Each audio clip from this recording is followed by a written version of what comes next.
to the Travel Squad podcast. We adventure the world together, one passport stamp at a time. We're here to share travel news, tips, and our own adventures with you. Every Travel Tuesday, we share stories on a variety of topics, including our hometown San Diego, hiking, weekenders, national parks, international getaways, and inspiring you to go on your own adventures, even if it starts with your own backyard. I'm Jamal. Brittany. And I'm Kim. And we're the Travel Squad podcast. So grab your ticket and your passport. And don't forget your travel insurance. And prepare for takeoff.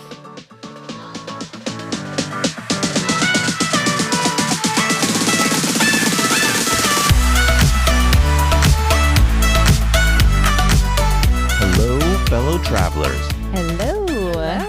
Welcome to episode 115 of the Travel Squad podcast. Today, we're talking all about Brittany and I's honeymoon that we took back in 2015. Can't believe it's been so long since, one, we've been married, two, since we've actually done this episode, talking about our trip and honeymoon cruise on the Danube River in Europe, which is actually the second longest river in Europe at a total of 1,777 miles long. If you guys are looking for the perfect honeymoon, look no further, because this was the perfect honeymoon trip. It completely exceeded all of my expectations. Christmas in Europe is so magical with all the Christmas markets, Christmas lights, authentic food. And I'm so thankful that my dad recommended this trip to us. And I'm also really thankful that Jamal did all of the planning behind the trip. I did no planning. Can you imagine that? I remember back in the day, you used to say Jamal does all the planning. Yes. And then at some point I took over. She just hijacked that role for me and took over. So I'm in the passenger seat now. I just roll with the punches. This wasn't my honeymoon trip. No, it was not. But I am feeling the love on this episode. Europe is absolutely gorgeous. There are so many different places to see. And if this trip is half as amazing as your wedding was, then I know we're in for a good episode here. So let's just dive right into it with the first question that I'm dying to know. What is the Danube River? Well, I kind of touched on it a little bit on the intro there, Kim, but just to remind you, it's the second longest river in Europe. So approximately 1,800 miles. I'm rounding up for it. Now, granted, we didn't cruise the entire 1,800 miles, but this river actually starts in the Black Sea and it flows through so many different countries. The ones that we went to on this one were Hungary, Slovakia, Austria, Germany. It flows through so many more, but those are the countries that we passed through on the cruise. But I want to mention, yes, this was our honeymoon, but you don't need to be on your honeymoon to go on this. Brittany mentioned the Christmas markets. We did go in December. It's absolutely magical at that time, but you don't need to go in the winter months either. You could go any time of year and do the river cruise. And I think the river cruises are really, really great because if anyone's ever been on an ocean line cruise, they are fun. The cruise is the experience itself, but there's something to be said about the river cruises because they're smaller ships, more intimate, the service is better, the food is better, really, really fun. And I know that when you dock pretty much every day, you're in a new country, a new city, and you're cruising at night to the next place. Are there any onboard cruise activities like the formal dinner or the shows and that kind of stuff? So no shows because it's a very small, intimate cruise ship, but they do have like a lounge area where you can go get drinks. There's like a bar, things like that. But in terms of like in comparison to like an ocean line cruise where they have the shows and there's like so much to do on board, there's not that because when you're at port from like 7 a.m. till like midnight, 11 p.m. So you're docked all day, but they do provide really nice dinners. All of the lunches and all of the dinners include alcohol, so you can get wine or beer, and that's no extra charge. Is there a limit? No. There's no limit. Oh my God. It just has to be during those time frames. If you are on the ship, whether you be at port or the rare event that you're sailing during the day, I think we only sailed one time literally during sunlight hours. Most of the time is you're sleeping and then, yes, you're right, you wake up in the other spot, but you have to buy it, but unlimited during those times. Oh my God. So it's really cool. But yeah, no shows, but yes, formal meals. So there's a dining room and everything. You have your breakfast, lunch, and dinner. Now, because you are at port the whole time, you can choose to decide not to come back on the ship, eat out locally if you want, try other food, or come back, but you don't lose that dining experience that cruises are known for. Okay, 2 important questions before we get into tips. Number 1, was there a breakfast buffet? I feel like there wasn't a breakfast buffet. What they do is they make the breakfast for you as you order it. And so all of your meals are made to order. Are mimosas included with breakfast? Not with breakfast, no. Only the lunch and dinners have the included alcohol. You can order a mimosa, but at breakfast it is not included complimentary. Okay. Am I right, Jamal, about the buffet situation? Yeah, it wasn't a breakfast buffet situation. They give you a menu and it's made to order. Now, lunch, they did have a made to order menu, but that was where they had more of the appetizers and snacks for people if they wanted to come back onto the ship and just get something real quick instead of eating out. They did have the formal option, but they did have that, but it's not as grand. I mean, these ships really have a 200 person capacity. I mean, you're not sailing more than with 200 people. So they don't put out like a full blown spread and have a lot to go to waste or anything like that. But don't let that make you think the food isn't prime. The food is prime on this. Okay. And then is there a pool and hot tub situation on the cruise? Negative on that because the ships are so small. I mean, 200 people. So they're not the ship that we went on. There might be larger river cruise ships, but this specific one did not have them. And I wouldn't expect a pool either. If they do have anything, maybe the newer ones do have hot tubs. I mean, we went on Viking. I don't know if we've mentioned that yet. We did a Viking river cruise. They're one of the top 2 or 3 premier river cruise companies in the world. They've actually recently branched out to ocean line ones, haven't done one of their ocean line ones yet. So other companies that do river cruises may have it, but keep in mind, we actually at one point had to go through locks on this cruise. And if anyone doesn't know what the locks are, it's where you get into the little areas of the river where they flood you up. Like the Panama Canal has this, right? Because the water levels aren't even, so they need to flood you up or flood you down to be at decent level. So they could only be so wide and long. So they only have limited space on what they can do. Any other questions before we get into the tips? No, give me the tip.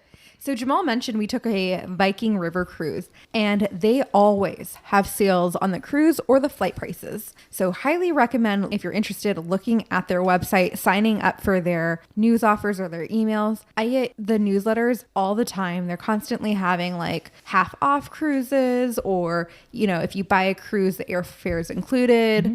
So really good deals on that. And I know this was 6 years ago, but do you have an idea of what the ballpark price was for you two to take this cruise? I think total it was about $4,500 for both me and Brittany. Was including it not? Our flights? Including our flights, because we got it at the promo where it was flights included. So you booked the package and then your flights were included. And it's an 8-day cruise, right? Yes, it's an 8-day cruise. They have, and yeah, so that's the one that we did. They have longer cruises. I mean, if that's long. 8 days is long. I know, but they have some river cruises that go 14 days. Oh, wow. And they merge different rivers through Europe together and have longer itineraries. So, I mean, you could do a plethora and multiple day adventure if you wanted to. Yeah, and we did just a basic room, but they do have like suites there as well. So you can pay more and you have more like a luxurious. I was going to ask that too, since it was your honeymoon, if you upgraded anything.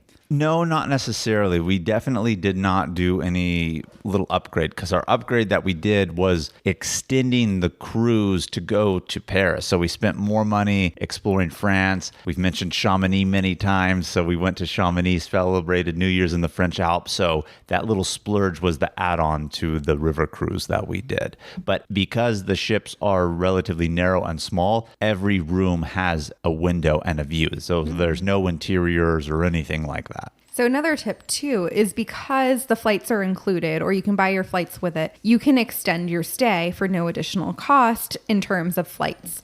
So we decided to fly out a week later, like Jamal said, because we stayed in France, and that ticket from France home was paid for. We didn't pay anything extra to do that. Did you have to pay for your transfer to Paris? No. No, because what we did is our cruise originally started in Budapest in Hungary and it ended in Passau, Germany. So when the river cruise was done in Germany, originally, if you're going to go home, the closest airport was Munich. So we flew from Munich to Paris. Those flights were included, and then Paris back to the United States included. So normally it should have been like, oh, Munich going home, no layovers, but because the flights were included at no additional charge as part of the package, we told them, hey, can we extend our stay? Everything else we had to take care of on our own, obviously, but the flights and the alterations, no additional charge for that. So that was really awesome. I kind of like the idea of having one room to stay in so you don't have to pack and unpack and repack and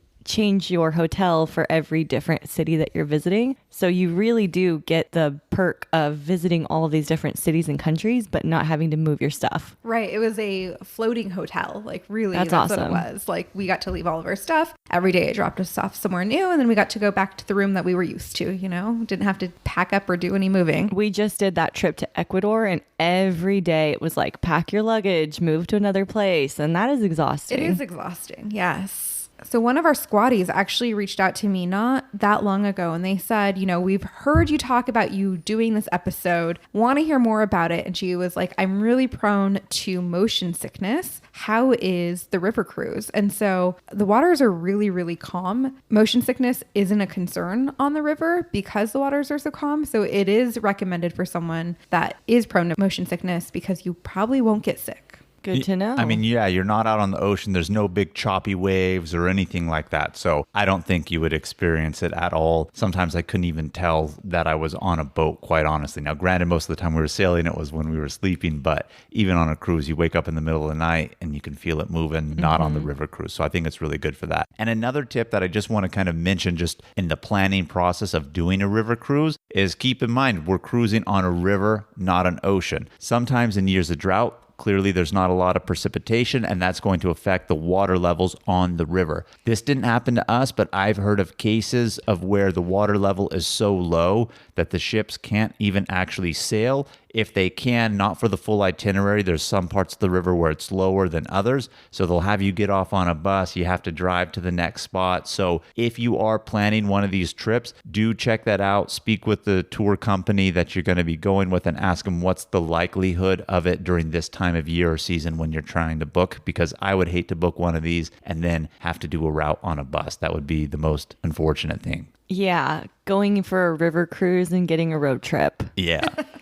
Yeah. So another tip is we got to mention the bathrooms, right? Oh, yeah. What's it like? In Europe, you are charged everywhere you go. Just like in a lot of foreign countries, you have to have coins to go to the bathroom. I feel like America is one of the only countries that doesn't routinely charge for public restrooms. They don't. Yeah, it's great. It's great in that sense. But a lot of our public restrooms are a lot grosser than some of the public restrooms in other countries. That's true. So I guess you get what you pay for. But Brittany's not talking about having to pay on the cruise. She's talking about when we're at port in the cities, out and about, public restrooms, obviously. So you have to pay. Do they have toilet seat covers or toilet paper, soap? Yes, soap, toilet paper. Not sure about the toilet seat covers. Can't remember that. Okay, so not bad. Not bad. I feel more comfortable using public restrooms out here in these areas that we're going to be talking about than a lot of other places that we've had to use and pay to use public restrooms. So let's put it that way. But, any public restroom, I guess, in a sense, is a gamble. You never know what you're going to get, right? I love when we go on trips and we're like, how was the bathroom? It's good or not bad, or you got to check it out, or that it was disgusting. Yeah, we've had the best of bathrooms. Like when we were in Africa, we looked out at the safari and there was rhinos. And then we've had, little holes that we've had to pee into in the ground. So in China, how about that bathroom with the view in Mexico City? Oh, that was beautiful. So we've had some of the best and worst bathroom experiences. We might need a whole episode. I think we should do an episode on bathrooms around the world. Yes. We had a legit one in Africa, Kim, and I hate to say you missed out on it, but it was honestly legit. Won't lie to you about that. We got a view at a public restroom at a rest stop that overlooked rhinos out in the middle of nowhere. Amazing. I know. It was awesome. But the last tip before we get into this episode and talking about where we went, what we did, is that we kind of touched upon it earlier. We did do this during winter, particularly Christmas. As a matter of fact, we were on this cruise during Christmas, but I say this because I highly, highly recommend, if you're willing to deal with the cold, just Google European Christmas markets. It's a thing. Big cities will turn parks and plaza areas into spots where they have the Christmas markets, where they have local food, crafts, things to sell. And it's a unique experience, and I loved it. And so if you are going to do a river cruise, do it during the Christmas market season. You won't regret it if you could tolerate the cold. You said you were on this cruise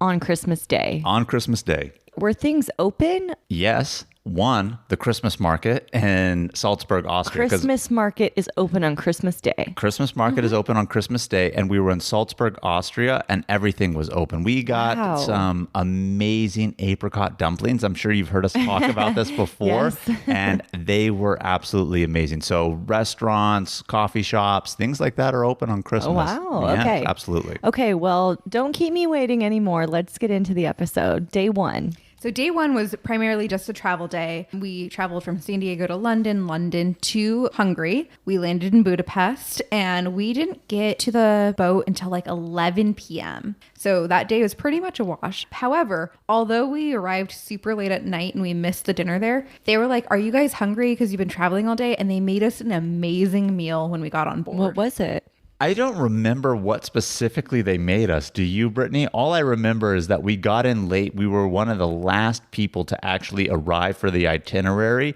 but the kitchen specifically opened for us to make us food. And it was really, really good. I don't remember That's nice. specifically what we had, but that was a unique and awesome experience. So another quick question about this style of cruise, because I've only been on ocean line cruises. So I know on the cruises I've been on, they have free room service and a room service menu. Did they have that on this cruise? Not that I remember. So if you're hungry at a non-meal hour, you're kind of screwed. But, you know, we weren't really into ordering meal service at that time and like we stuck to the schedule. So I don't know if they do and I just don't remember it. That's a very big possibility. Room service is one of my favorite things. Let alone when it's free, right? Yes. I know, it makes it better. No, I think they do, but I can't say definitively, quite honestly, about that. Okay. But so, yeah, that was our first day, just getting in. Day 2 was our full day experience in Budapest, Hungary. Now, I didn't know this until we were there. Budapest is actually one city, but really two cities. There's the Buda side and then the Pest side. So the Buda side is known for being quieter and more leisurely, and it's the old area of the city. The Pest side is the new modern side of it. So the city is divided in two, quite literally, and then the Danube River is flowing right between them, dividing the sides of the city. So what I really like about the Viking River cruises too is every stop that you're in, you do have a guided tour. They will give you an included guided tour, an itinerary. You can choose to skip it. You can go on it. And if you are somebody who's a little bit older, can't be out as long, every place that we went, they gave the option for an abbreviated tour. So in the morning, they would ask, more particularly for elderly people, do you want to go on the long one? We're going to be doing this much walking. We're going to do the shorter tour. If you want to do that, there's this much walking. So people have options, so it's conducive for everybody, I think. And then speaking of cruise passengers, on cruises I go on typically, there's all ages. On guided tours, it's definitely leans to an older generation. How was this cruise? Definitely lean towards the older generation. We were definitely the youngest by far, except for a family who brought their children on board. And then, you know, we were in our mid-20s at this point in time. And I want to say the closest couple on this trip was probably in their mid-30s. But you know what I do love about guided tours is they give you all of the history of the place. Like when you go visit a city on your own, yes, it's really cool to like be on your own schedule, but you don't learn as much because there's not someone there telling you about the culture and the history and all of that. And so that's one of the reasons I really love guided tours, and that every single day we got a new guided tour for the new city that we were in. So this day we were in Budapest and we went to both sides, Buda and Pest, but we started our day in Pest and we saw the National Opera House and Hero Square. Hero Square is one of the major squares and has a lot of like important Hungarian features and leaders there. So it was a really good place to start our day. And so that's kind of what we did in Pest. But then we went to Buda and we walked along Castle Hill,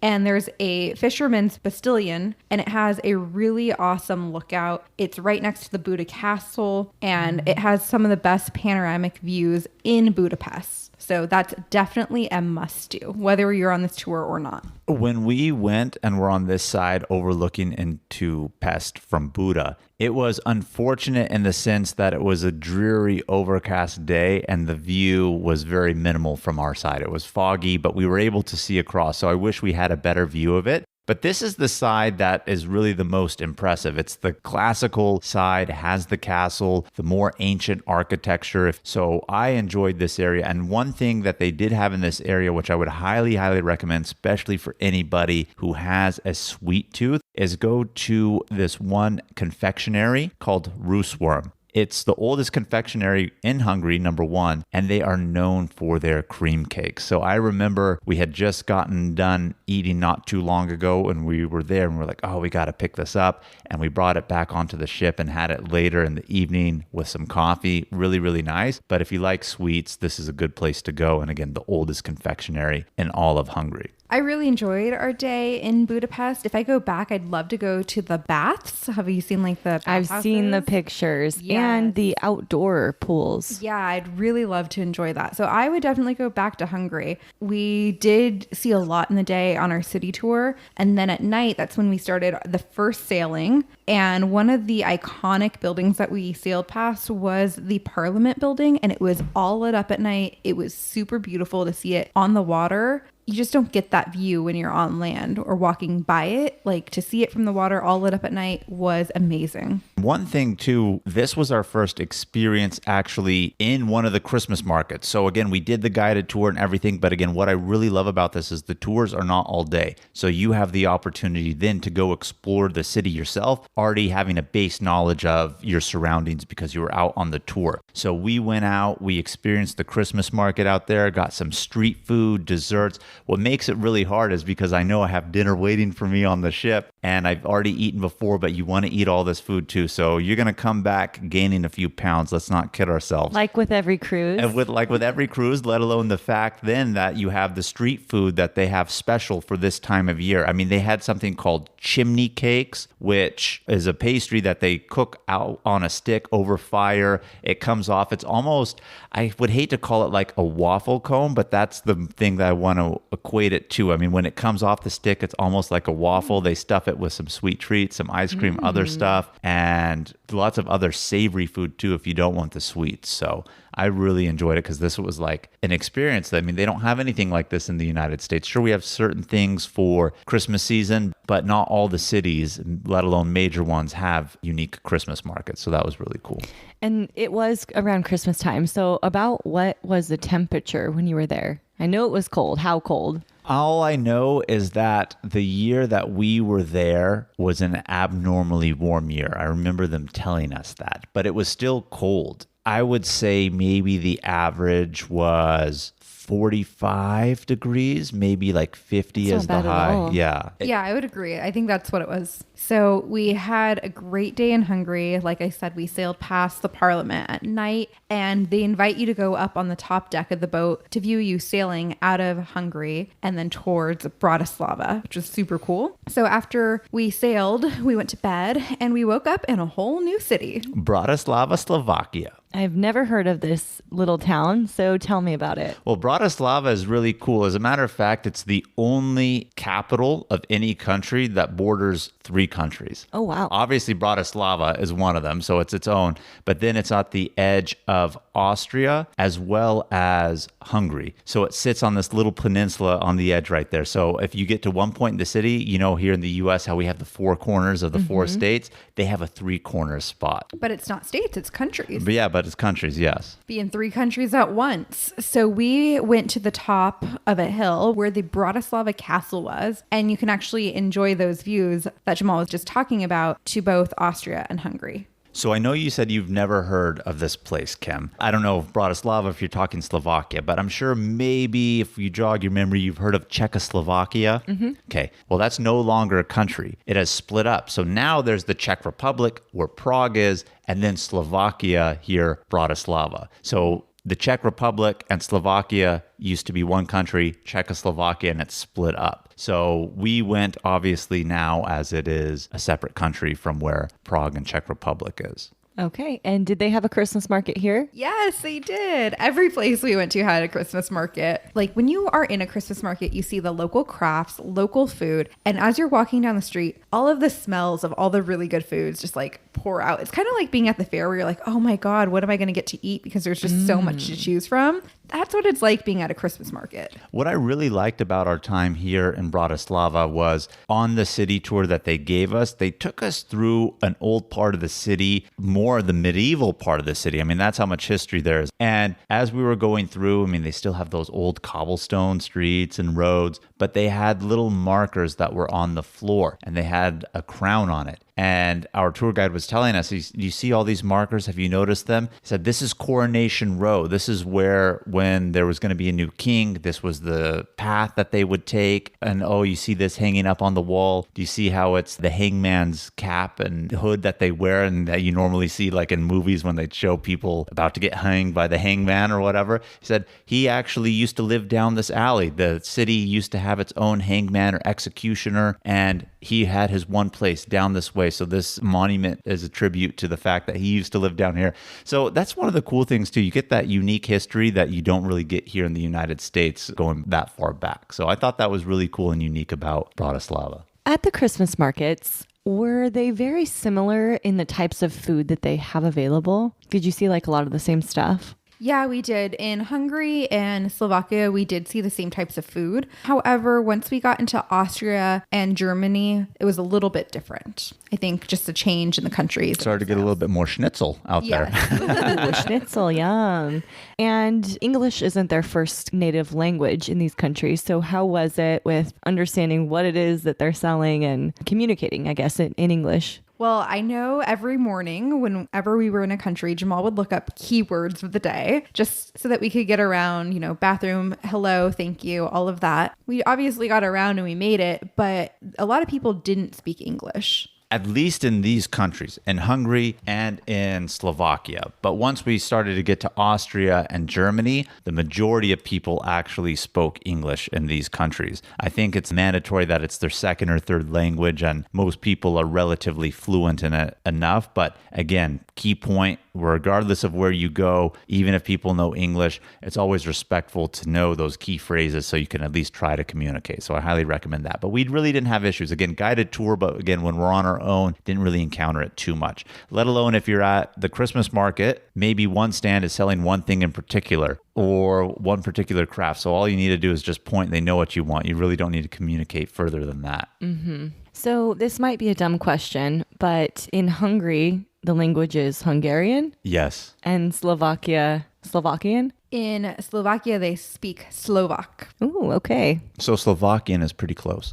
Hey travelers, let's take a quick detour to talk all about our travel itineraries that we've created just for you. We now have 6 different trip itineraries. 1 week in Kauai, An American Southwest weekend or road trip, A week in Yellowstone and Grand Teton National Parks, a road trip adventure featuring all 3 of Washington State's national parks, Big Island, Hawaii, and an Arizona road trip that features all 3 of Arizona's national parks. We are obsessed with these. These itineraries are 20 to 30 page PDF guides with every detail of the trip laid out. We're talking where to fly into, the exact route to take, where to stay, park entrance prices, where to eat, and driving distance between attractions, plus what things to see and do, even the hikes we recommend and their mileage and the time to allot for each one, and so much more. We have story highlights on our Instagram at Travel Squad Podcast where you can see the full guides. We've done all of the research and have taken these exact trips, taking out all of the guesswork from the planning, so all that you have to do is show up and have fun. Purchase your comprehensive Travel Squad podcast itinerary on our website at travelsquadpodcast.com. Best of all, they're on sale right now for $30. So travel on over and get yours today. Ryan Reynolds here from Mint Mobile. With the price of just about everything going up during inflation, we thought we'd bring our prices down. So to help us, we brought in a reverse auctioneer, which is apparently a thing. Mint Mobile Unlimited Premium Wireless. How to get 30, 30, bit to get 30, bit to get 20, 20, 20, bit to get 20, 20, bit to get 15, 15, 15, 15, just $15 a month? Sold! Give it a try at mintmobile.com/switch. $45 up front for 3 months plus taxes and fees. Promo rate for new customers for limited time. Unlimited more than 40 gigabytes per month. Slows full terms at mintmobile.com. This episode is brought to you by Reese's Peanut Butter Cups. In breaking news, leading scientists worldwide are conducting experiments to determine if Reese's Peanut Butter Cups are the perfect combination of peanut butter and chocolate. However, it appears the study was inconclusive, as the scientists couldn't help but eat all the Reese's. Because when you want something sweet, you can't do better than Reese's. Find Reese's now at a store near you. So day 4 was probably one of my favorite days. We went to Vienna, Austria. And Kim, I know you always say I talk about Austria all the time. Love Austria. So, it's just so beautiful. Like, I think Austria is a very natural, beautiful country. We spent our days in Slovakia and in Hungary in the cities. And so we didn't experience a lot of nature there. But in Vienna, when we got off the cruise, there was this one area where we saw a lot of nature and mountains and meadows. And it was just super beautiful. So that was like my first view of Austria, and I love it. Yeah, one thing I really remember is waking up this morning and we had about an hour and a half before the guided tour was going to start. So Brittany and I said, well, let's go out for a walk. And again, we're along a river. They have a beautiful promenade. And I remember the fog was just settling and starting to clear out, but still foggy. Had that nice morning crispness to it. And there were some swans out there on the river. And we had a nice morning walk. And I think really set the mood for us to both really enjoy Austria. But what I like about it is that Austria has a lot of classicness to it, like classic European, but with a modern twist. Like there's a lot of modern stuff, but you still have that classic architecture strewn throughout the city. So it gives us this awesome contrast of them fighting each other, but really balancing each other out. I'm looking at pictures of Vienna and the architecture, this historic architecture is so beautiful. The Baroque architecture. Is that the style? Baroque? Yes. I love that style. Yes. And we went on a tour, and whenever they were talking about the architecture, she was like, and in the Baroque times. And I just love repeating that because I'm like, yes, it's so beautiful. So Vienna is the capital of Austria. And so we did do a walking tour in the city. And we also went to St. Stephen's Cathedral, which is a very cool church that I would highly recommend visiting. And you can actually climb the stairs of the tower. So, I like to make it an easy day. So there's this very, very narrow spiraling staircase. It has 343 steps up. And I told Jamal, I want to go to the top. So we did. We got a beautiful, beautiful lookout to the entire city of Vienna. This was a really unique experience. I mean, it's again, one of the things that we just don't get here in the United States is really amazing churches or religious houses. But you go to Europe, they're all done up in style, traditional, classic. And then we're climbing these narrow staircase all the way up to the top. And then it gives you an amazing, amazing view, 360 all around of Vienna. And I highly, highly recommend it. Yeah, and the church itself is a symbol of Vienna. It has a stunning mosaic roof. It's really tall, and it's one of the most recognizable buildings in the entire city. I wish we had more time at the church because below the church are catacombs and chambers containing the remains of over 10,000 people. That's creepy. That's creepy, but crazy. And I haven't really been below a church into any catacombs. Have you done any of those tours, Kim? No, there is one in Italy. Vatican City. Yes. In the Vatican City, there is a major church, and under it are catacombs as well. Also, same situation. Not enough time, not enough planning to make it happen, but definitely something to go back for. Yeah, absolutely. And you love Vienna so much, so there's your reason to go back. I know. So I definitely have to go back. And then while we were there, we had coffee at a cafe. And in Europe, that's like so common to do. You can have coffee anytime at a cafe. And it just tastes better too. It does. It really does. It really does. And we went to Cafe Landman, and that's actually a cafe where Sigmund Freud used to go to a lot. Oh, did you feel smarter when you were there? I felt more judgy looking at everybody and wondering what their complex and issues are in life.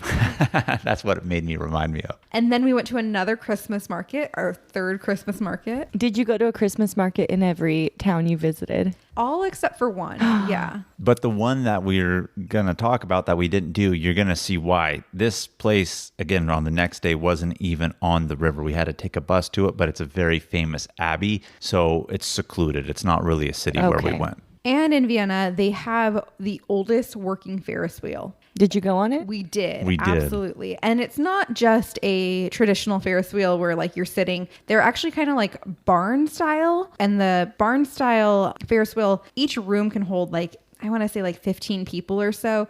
And you can use it for events, date nights, like all sorts of things. I did not understand this when you were first telling me about it. I had to look at the pictures. They're literally barns as the carts of the Ferris wheel. Each cabin is almost like a wooden home. Yes, it Like looks so weird, but cute. Yeah. And so like they can set up one for like a romantic dinner or date night, or they can do one as like a little party or like some type of event. So I think it's pretty unique. And to ride the oldest working Ferris wheel in the world, it's pretty cool. That pretty much summed up our experience in Vienna, Austria. And again, beautiful, beautiful city. And I definitely can't wait to go back. So one of the reasons why I love Austria so much is because we spent multiple days in Austria. You know, the day before, day 4, we spent in Vienna. Day 5, we're here in Krems, and we went to the Milk Abbey. And then even tomorrow, day 6, we're going to be in Saltzburg. So that's one of the reasons I love Austria so much. But the Milk Abbey was absolutely amazing. We did a guided tour here. Milk Abbey is like this huge yellow Benedictine abbey. It's above the town of Milk, and it's on this overlook that overlooks the Danube River and the valley beneath it. And it has amazing Baroque architecture. This abbey was founded in the year 1089. So Oh my God. That's how old it is. I mean, really, really old. And it's just amazing when you're there. I mean, monks still live in this abbey, and it's unique in the sense that clearly, even though monks still live in there, we can actually, as tourists or even locals for that matter, can go in and tour the abbey. We saw so many frescoes painted everywhere in the abbey. You had to look, Kim. What's a fresco? Frescoes are like the paintings like on church walls of like the scenes in the Bible. Oh, okay. Do you know what I'm talking about? Yeah. I'm sure you saw it a lot in Italy. You probably just didn't realize they were called frescoes. Yes. And they're just so intricate with like the amount of detail, and like this abbey, it was huge. And on the ceilings even, they had these like really grand paintings that were just so beautiful, and they just like make you feel so insignificant, and you wonder like, how did they put this much detail and decor into something that's so old? Yeah, and the Abbey is also famous for its library that it has. It's actually world renowned for its extensive manuscript collection. And I think they even told us that one of the oldest books in existence that's still surviving is held in the library in this monastery and abbey. So you used to in the past be able to take photos of it, and they would obviously tell you, and I'm sure if we've been in a lot of touristy places, they tell you could take photos, but no flash. The flash actually ruins the paintings and certain objects, but people would take it with the flash and it ruined it, so we didn't get a photo. But one of the oldest books in existence is in this abbey, and it's on display, which was really cool and unique to see. And even for how old it is, it's bound and gilded and it has all this stuff on it, and it's just like,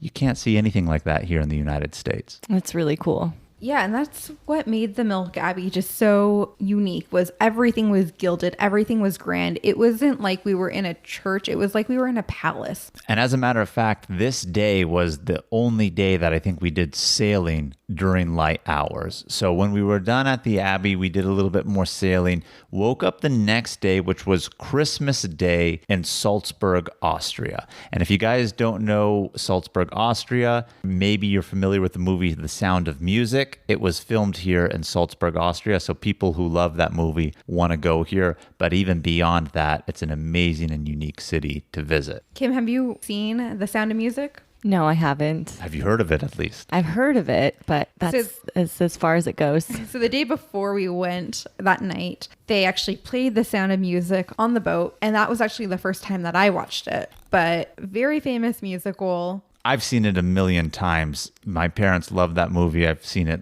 honestly, over probably 20, 25 times in my lifetime. And can you recite any quotes from that movie? Well, you can sing a lot of songs like doe, a deer, a female deer, ray, a drop of golden sun. You've never heard that song No. before? Oh my God, you're crazy. Crazy. I don't know how you don't know that song. Like, I knew that song even before we went there and before I even watched The Sound of Music. Well, Sound of Music aside, let's get into Salzburg. Well, there's a lot of, like when there's a really popular movie filmed in a location, they have a lot of those sites. So Salzburg does have that for The Sound of Music. So we did explore the Mirabelle Gardens, which is featured in The Sound of Music. We went in winter, so they weren't as grand as they normally are, but the Mirabelle Gardens are known in Salzburg. Not even just Salzburg, in Europe. And even though a scene in that movie was filmed at these gardens, if you didn't know any better that it was, you would still want to go here because these are grand European gardens. They have topiaries, beautiful colors, unique with the setting of the old architectural buildings in the background. So you really do want to go to it. And it's one of the most famous things to do in the city is go to the Mirabelle Gardens. Also, this is the city in which Mozart was born, the famous composer. So there's a lot of homage in this town and city to Mozart himself. Yeah, so we did do a walking tour with our guided tour, and they were telling us about how Mozart's so famous there because that's where he was born, that's where he lived. And so they had these chocolate balls that were called Mozart balls that you have to get and you have to try. Tell me about it. You got to put Mozart's balls in your mouth, apparently. And it was good? Yeah, they're small. They're round. Small balls, to easily put in your mouth. But they're made out of pistachio and marzipan. Do you know what that is? It's like a little nugget kind of flavor. Yummy. And it's covered with dark chocolate. So about how many balls do you think you could fit in your mouth? I mean, I can fit a lot of balls in my mouth. So I don't know, at least 6 at a time. That's a lot of balls. But when you're here, you do have to try this. And going back to the question that you had earlier, I think I may have mentioned it when we started talking about Salzburg, but this was Christmas Day and things were open. So we were able to get the Mozart balls from different shops. You tried multiple different balls? I think we picked it up at 2 locations because we got sold a small pack, liked it, and we're like, we got to get some more for later, and we got it from a different place. So, I mean, it's one style of chocolate-covered balls, if you will, but you can get them in multiple places. We also did go to Cafe Mozart, named after him, but they had amazing apricot dumplings. So we ended up going to the cafe, getting some coffee, having the dumplings, experiencing the Christmas market out here also. That was still open. So we had some sweet treats, some savory food. I mean, I never thought I would have schnitzel for Christmas, and I had schnitzel for Christmas. Well, one of the many things I ate during Christmas. So Salzburg is a really fun, unique city, and I really enjoyed it. And one of the things that I really regretted is that the river cruise actually had an optional extension to do a Mozart concert, and we did not go to that. And then everyone who came back said, oh, it was absolutely amazing, should have done it. And that's a big regret that I have. I know. And it would have been really nice to do that on Christmas. I was just going to say the same thing, Jamal. I don't have a lot of regrets, but the way that people were talking about that Mozart concert made it sound phenomenal. And I wish we went to just experience that. And I'm sad that we didn't. But if we go back to Austria, which, I am so down to do because I talk about Austria all the time, we'll definitely do a Mozart concert. Because you were on this cruise on Christmas Day, did Viking River Cruises do anything on board special for Christmas? They had a specific Christmas dinner, like traditional European Christmas dinner. Which is, what's different between European and American Christmas dinner? Well, it's definitely not a turkey. That much I could tell you. A lot of the popular meats to have as the main entree could either be like duck, goose, rabbit. We had a roast, and the accompaniments on the side is usually like an apple sausage stuffing, some red cabbage, potato dumplings, etc. Usually the typical desserts, not much is really different from their desserts to what we have over here. But the main entree is usually, like I said, either the duck, goose, or a type of roast, and we had the roast. Kim, you asked about did they do anything special that day, and we didn't really talk about the meals on board a lot, but every place that we went to, dinner that night was based off of the area where we were in that day. Like the day that we were in Budapest, they did a Hungarian feast as we sailed away. So they do try to theme it up to the area that you're in or the event that you're experiencing. So like That's Christmas, cool. They had something special. And on ocean liners, in the meal rooms, in the formal dining rooms, you can order as many appetizers, as many desserts, as many entrees as you want. It's unlimited food. Was that also the case on the river cruise? It was. Mm-hmm. Ooh. And unlimited beer and wine. That is nice. You could get nice and toasty with those unlimited drinks, which was really fun and cool. And there are multiple course meals because we're not at a buffet. All of these meals are coming to order. So they bring out bread baskets, they bring out wine, they bring out beer. You can pick an appetizer, a dessert, and a main. So. Oh my God, this is making me hungry.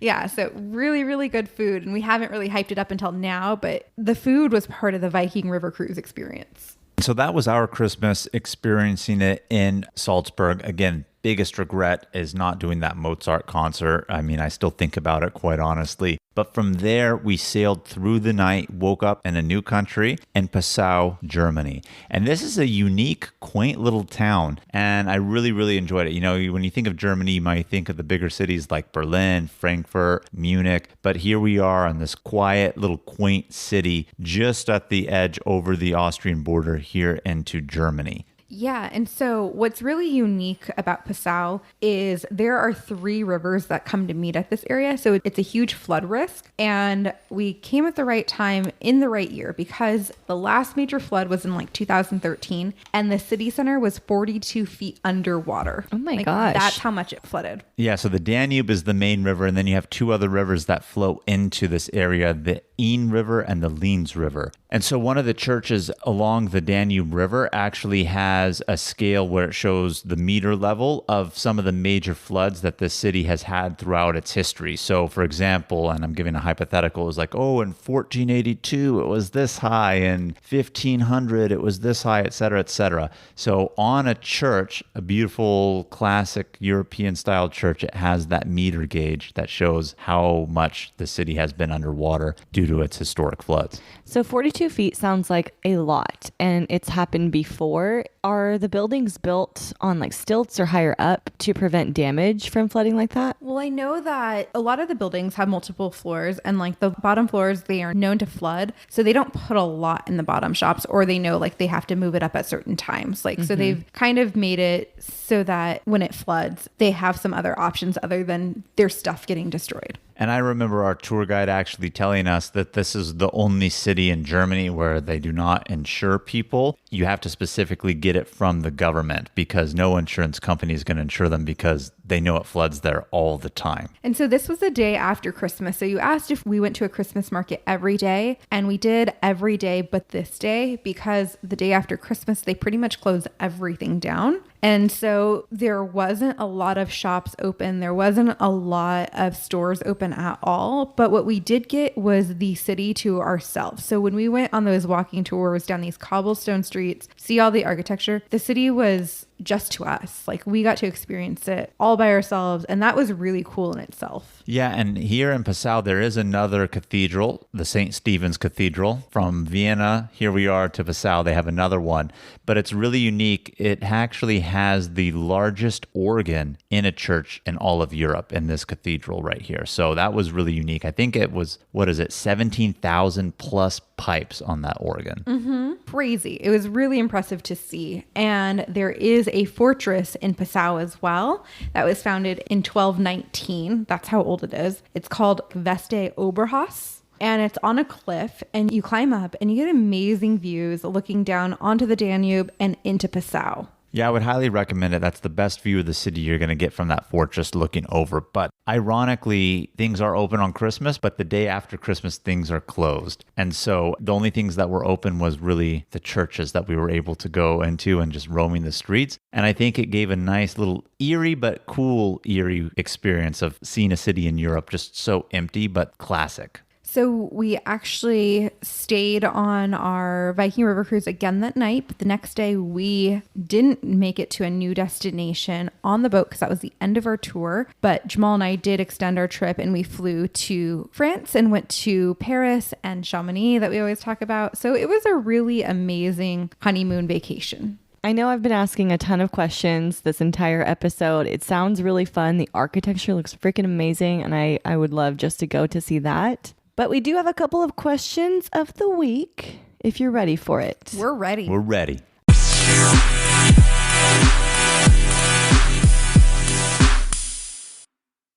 Okay, first question. River cruise or ocean liner, which one is better? Ooh, this is tough. I don't know if there is a proper answer to that. I think it really depends. Now, ocean liners are going to give you a more inclusive experience on the ship. And what I mean by that is the shows, the pool, the hot tub, other activities and things to do. But your time at port is short and limited. Whereas the ocean cruises, I would say the food is better, the service is better. You're at port longer, but you don't have those other activities. So if you're going on the cruise to actually get activities and things to do and experience the ship, then the ocean liner is going to be better. But if you're actually going because I want to go on a cruise and experience the city itself and have time, then river cruises. So I think it depends on what you want. Yeah, I really do think it depends on what you want and like what you're geared for. I think to go on an ocean liner in the Caribbean, like that's great. But if you're wanting to go through Europe, definitely more of a river cruise. My dad actually did a river cruise down the Rhine River in France, and he did just like wine tasting the whole time. Ooh. Which sounds really amazing. He really enjoyed that trip. So I think it just depends on like your style and the type of travel you want to do. And then our second question of the week is, what country from this cruise do you most want to go back to? Let me guess. Passau, Germany. Well, ironically, Kim, I was going to say Germany. Now, Brittany's going to say Austria. I hate to steal that thunder from her. I know she's going to say it, but I'm going to say Germany. Not because Passau wowed me, but because it was the only part of Germany we really got to see. And I actually want to see more of Germany. So even though I only saw that small little portion, it left me wanting more of the bigger stuff there is to do in Germany. Yeah, and you're right. I do want to go back to Austria. I'd love to go to Austria in the summer and do some hiking because it has a lot of beautiful nature. But if I didn't go back to Austria, I would pick Hungary, specifically to go to the pools and the bathhouses and like those areas. So cool. And then I just have one last question from me. I know when you book a guided tour through Gate 1 or another cruise line, you pay your deposit and then you're able to put money towards the trip and pay it off in time leading up to your trip. Is that also the case with Viking River cruises? That's a really good question, Kim. The answer to that is yes. I think a lot of cruises, whether they be cruises or guided tours, always require a deposit. I've never really seen it like all in one shot. So Viking is the same way. That's awesome. And I think that that's not like widely known information that can really make travel more accessible to a lot of people. To know that you only have to pay a certain amount of money and then for the next 6 months, 9 months, or however long leading up to your trip you've booked it out, you have the opportunity to put money towards it every month. That can really create opportunities for people. So I want everybody to know that. You know, that's a really good point, Kim, because when we went to Ecuador, we had booked it for us to go in 2020. And we only had to put a $200 deposit down. And so for the next 6 months, I just kind of broke up the cost. Like, how much do we have to save every month to have the amount for when we have to put down a final amount, right? And so, you know, I put like $400 a month down for like 6 months, and I had enough. And then the trip got canceled because of COVID. But then I already had that money on the side and then some extra. So it worked out really nice and like really perfect. And you didn't have to put all of that money up front. Beautiful. All right, squaddies, that's all we have for you this week. I hope you enjoyed this epic, romantic honeymoon adventure on the Danube River. Thank you so much for tuning in this week. Keep the adventures going with us by following us on Instagram and YouTube, Travel Squad Podcast. Tag us in your adventures and send us in your questions of the week. If you found the information in this episode to be useful, or if you thought we were just plain funny, please be sure to share it with a friend that would enjoy it too. And as always, please subscribe, rate and review our podcast, and tune in every Travel Tuesday for new episodes. Stay tuned for next week's episode. We have some more amazing adventures and tips in store for you. Bye everybody. Bye, squaddies.